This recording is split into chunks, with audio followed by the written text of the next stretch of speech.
So first off, I just wanted to say that I had no idea that holy horror was a genre. I mean, I was just like, what? That I had to look it up. And apparently, of course, anything that deals with spirits, religion, demons, angels, God, the devil, whatever it is holy horror, right? So, The Exorcist, The Omen, The Witch, Constantine, shit like that. It was all horror film. I mean, all holy horror films, as of late, Immaculate, yeah, so now that I know that, this movie was all right. I mean, Heretic was whatever.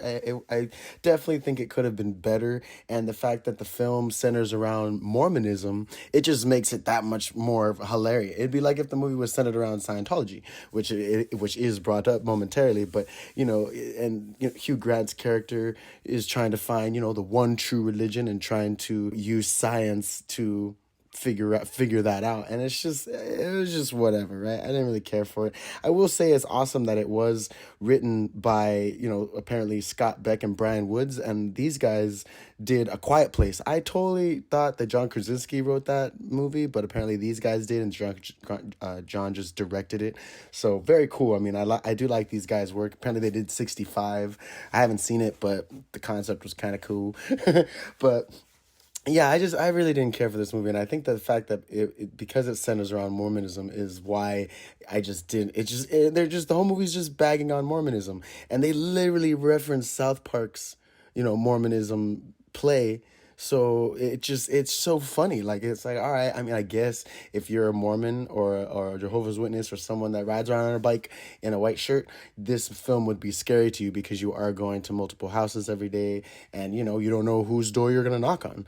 But so the film follows Hugh Grant as this character, Mr. Reed, who there's no way to really. I want to spoil the film, but let me just these two Mormon sisters knock on his door, right? Sister Barnes and Sister Paxton, and he proceeds to let them in and ask them about their religion because he had said that he wanted to know more about the Church of Mormonism or the Latter-day Saints, and it just devolves into this thing where he makes them question their beliefs, whether they really do believe or if they don't, and what they think is the reason that they believe in this. It's because we're all controlled or we all desire to have some type of control, and that religion is one of the biggest forms of control that can keep you in line to its doctrine or to its whatever. And I've said before, I would never be the type of person to like push religion on anybody or say religion isn't necessary.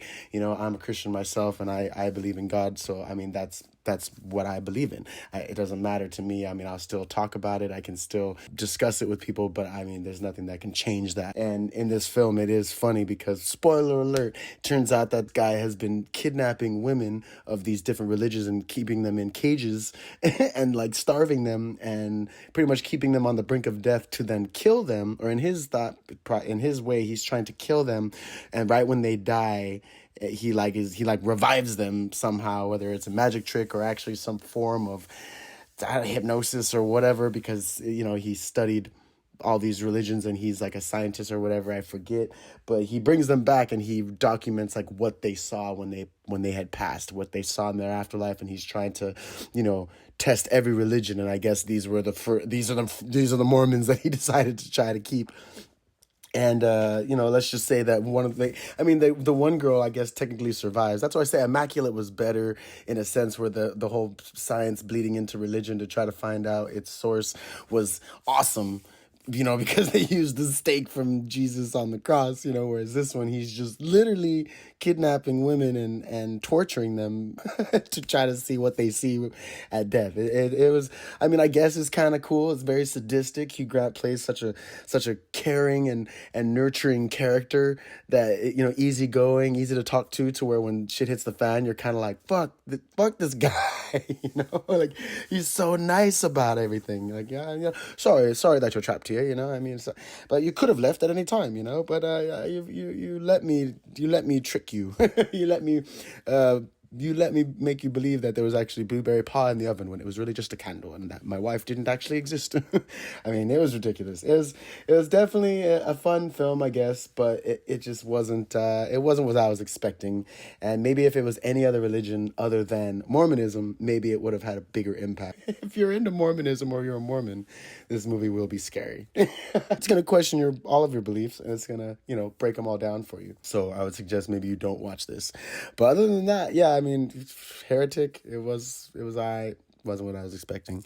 But Ghost in the Crate, thank you so much for tuning in, and I'll catch you guys in the next one.